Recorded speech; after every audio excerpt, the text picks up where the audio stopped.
International standards తో quality education అందిస్తుంది futuristic edu initiatives.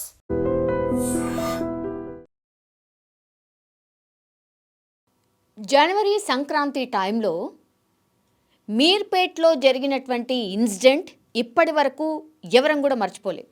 ఇక నెల రోజులు అయితే మళ్ళా సంక్రాంతి రాబోతోంది.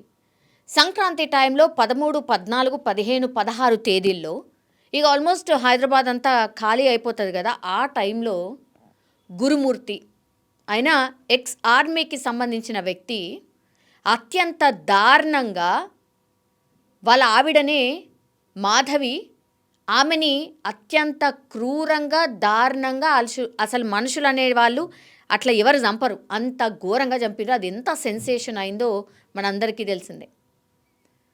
ఈ 13, 14, 15 తేదీల్లో ఆయనకి 2 పిల్లలు. వాళ్ళు యాక్చువల్లీ పశ్చిమ గోదావరికి సంబంధించిన వాళ్ళు. సంక్రాంతి టైం కాబట్టి వాళ్ళ పిల్లల్ని హాలిడేస్ ఉన్నాయని ముందే పంపించేసి ప్లాన్ ప్రకారం ఈ గురుమూర్తి అనేటాయన తన భార్యని సంపాలని డిసైడ్ అయి ఫిక్స్ అయి చేసినటువంటి ఇన్సిడెంట్ ఇది.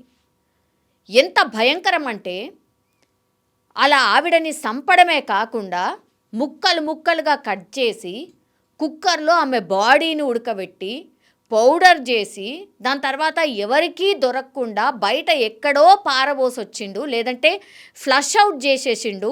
రాత్రంతా ఆ ముక్కల్ని పూర్తిగా బాడీ ముక్కల్ని కట్ చేసి కుక్కర్లో ఉడకబెట్టడం, అమ్మో అసలు ఆ ఇన్సిడెంట్ తలుసుకుంటేనే అత్యంత ఏమంటారు భయంకరం అన్నమాట. ఆ చుట్టుపక్కల వాళ్ళు ఇప్పటికి కూడా మర్చిపోరు. అంత ఘోరమైనటువంటి సంఘటన. ఎట్లా దొరికిండు అన్నప్పుడు మనకు తెలుసు కదా. ఆ ఇన్సిడెంట్లో లోపలికి మాధవి వెళ్ళిన లోపల ఫుటేజ్ ఉన్నది కానీ మళ్ళీ బయటకు వచ్చిన సీసీ ఫుటేజ్ లేదు.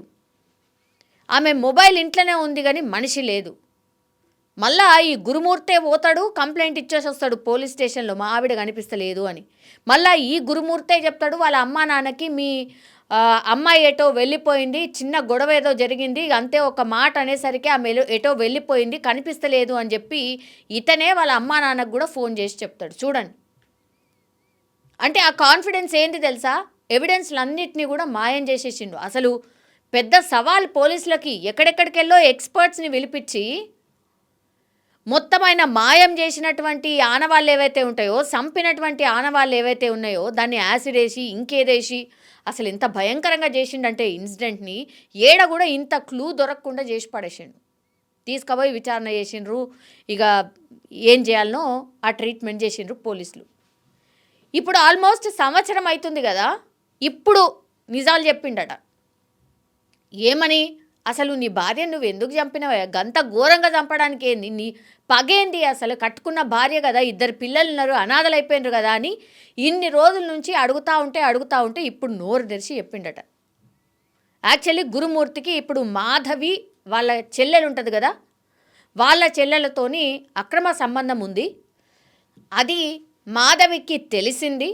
తరచుగా వాళ్ళిద్దరూ గొడవ పడేవాళ్ళు. ఎంత భయంకరంగా అంటే ఇక తెలుసు కదా, ఇట్లాంటి రిలేషన్షిప్ ఉన్నవాళ్ళు ఎట్లాంటి మాటలు అనుకుంటారో మనకు తెలుసు కదా. పిల్లల ముందటగా గొడవ పడేవాళ్ళట, తర్వాత తరచుగా గొడవ పడేవాళ్ళట.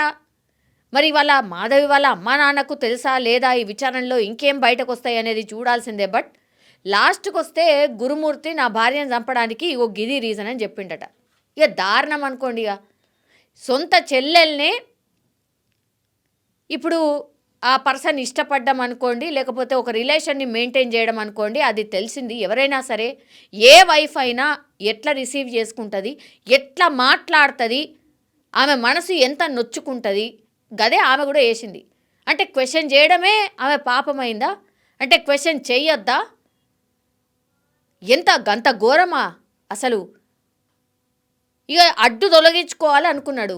అడ్డు తొలగించుకోవడానికి ఎంత ఘోరమైన మార్గాన్ని ఎంచుకున్నాడో చూడండి. ఎంత కసితోని ఈ వర్క్ చేసిండో చూడండి. పెద్ద సవాల్, పెద్ద సెన్సేషన్. అసలు మొత్తం నేషనల్ మీడియా మొత్తంగా కూడా మాట్లాడిన ఇన్సిడెంట్ ఇది. కనీసం క్లూ వదలలేడంటే అసలు ఇక ఎంత పెద్ద క్రిమినల్ మైండ్ అయి ఉండాలి. జస్ట్ ఆ రిలేషన్ కోసము కట్టుకున్న భార్యను అంత క్రూరంగా చంపిండు అని అంటే మీరు ఇమాజిన్ చేసుకోండి. ఆ మనిషే కాదన్నట్టుగా. ఇప్పుడు ఇన్నేళ్ల తర్వాత దగ్గర సంవత్సరం కాబోస్తుంది ఇప్పుడు అసలు విషయం చెప్పిండట. ఇది అసలు విషయం. అందుకనే నా భార్యతోని రోజు గొడవలు అవుతుండే, ఆ పోరు నేను భరించలేకపోయినా, అడ్డు తొలగిస్తే ఓ పీడ పోతుంది అనుకున్నా, అందులో భాగంగానే ఇదంతా చేసిన అని గురుమూర్తి చెప్పిండు. ఇది దీనికి సంబంధించిన ఏమంటారు సమాచారం జస్ట్ ఇవాళ పోలీసులు అయితే ఇవ్వడం జరిగింది. సో ఈ కేసులో అతిపెద్ద ట్విస్ట్ అన్నమాట. అసలు ఎందుకు చేసిండు, ఏంటిది అని మాట్లాడుకోవడమే సరిపోయింది తప్పించి అసలు ఏమై ఉంటుంది, ఇంత భయంకరమైనటువంటి చావు అసలు పగవాళ్ళకు కూడా రావద్దు కదా, అట్లాంటి చావు అసలు ఏంది, సొంత భర్తనే ఒక భార్యని ఇంత ఘోరంగా చంపుతాడా అన్నప్పుడు ఇగో ఈ రీజన్ కోసం నేను చంపినా, నా భార్యను చంపినా అని గురుమూర్తి ఒప్పుకున్నాడట. శిక్ష ఎట్లాగో మనిషిని చంపిండు, శిక్ష అనేది ఆల్రెడీ చట్టం ప్రకారం ఏదేళ్ళనో వేస్తారు. కానీ ఇట్లాంటి మనుషులకి ఇంకోసారి ఇంకెవ్వరికి ఇట్లాంటి ఆలోచన రాకుండా ఉండాలంటే చట్టాలన్నింటినీ పక్కన పెట్టి ఒక అద్భుతమైన డిసిషన్ తీసుకోవాలి. నిజం చెప్పాలంటే మళ్ళా ఇట్లాంటి మనుషులు పుట్టకూడదు, ఇట్లాంటి ఆలోచన కూడా ఇక్కడికే ఆగిపోవాలి. అంత క్రూరమైన చావు ఈ గురుమూర్తికి ఇస్తేనే, అది కూడా ఎంత తొందరగా అయితే, ఎంత వీలుంటే అంత తొందరగా ఇస్తేనే నెక్స్ట్ ఇంకొకళ్ళు ఇట్లాంటి ఆలోచన లేకుండా ఉంటారని చాలామంది కూడా అనుకుంటున్నారు. సో మన అభిప్రాయం కూడా అదే. సో చూడాలి చట్టాలు మరి ఆయనకేం శిక్ష చేస్తుందో ఏందో తెలియదు, కానీ ఈ కేసు మాత్రం సెన్సేషన్ అయింది. సంవత్సరం తర్వాత కానీ గురుమూర్తి అసలు భార్య హత్య ఎట్లా చేసిండు, ఎందుకు చేసిండు అని తెలుసుకోలేని సిట్యువేషన్లో మనమున్నాం. నిజంగా ప్రస్తుతం ఉన్నటువంటి సమాజం దేనికి ప్రయారిటీ ఇస్తుంది?